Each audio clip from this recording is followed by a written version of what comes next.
Hello student, आप लोगों को शिवम कोचिंग सेंटर में स्वागत है। आप लोगों के लिए संस्कृत का यूनिट 6 संस्कार पाठ का ऑब्जेक्टिव अपलोड कर दिए हैं और संस्कार से संबंधित कुछ क्वेश्चन हैं जो लेकर आए हैं। चलते हैं प्रश्न की ओर। प्रश्न कहता है संस्कार की संख्या कितनी है? तो संस्कार कुल 16 हैं, जिसे षोडश कहते हैं। संस्कार को कितने भागों में वर्गीकृत किया गया है? तो 5 भागों में वर्गीकृत किया गया है, जिसमें नंबर 1 है जन्मत पूर्व संस्कार और इसमें कुल 3 संस्कार शामिल हैं। अब ये कौन कौन है बारी बारी से जानेंगे। पहले संस्कार है इसमें गर्भाधान संस्कार, जो गर्भ धारण की क्रिया इसमें होती है। दूसरा संस्कार है पुंसवन संस्कार, जो गर्भ धारण के 3 मंथ बाद होती है। तीसरा संस्कार है सीमंतोन्नयन संस्कार, जो बच्चे के 8 मंथ गर्भधारण अवस्था में होती है। नेक्स्ट प्रश्न की ओर चलते हैं।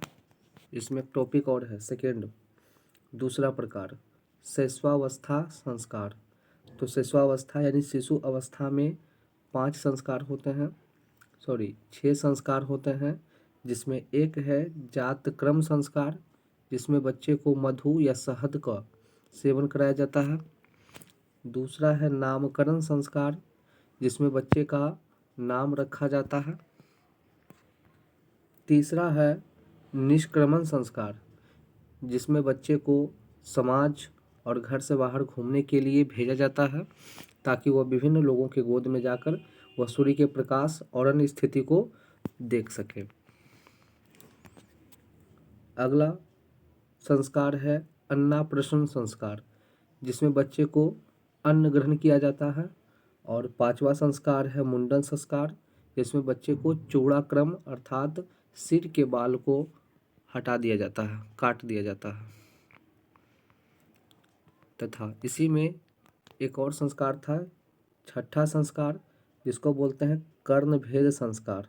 इसमें बच्चे को कान में छेद कर कुंडल पहनाया जाता है।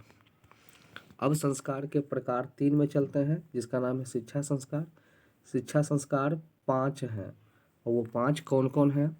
नंबर 1 विद्या आरंभ संस्कार, जिसमें शिशु बोलना सीखता है। नंबर 2 ये हो चुका है, क्योंकि ये जो है शिशुअवस्था का संस्कार है। नंबर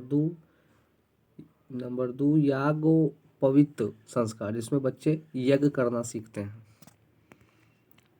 फिर आगे चलते हैं। नंबर 3 वेदारंभ संस्कार, जिसमें वेद शुरू होता है, बच्चों का वेद की पढ़ाई शुरू होती है। अगला है केशांत संस्कार, जिसमें गुरुकुल से बच्चों को विदाई की जाती है।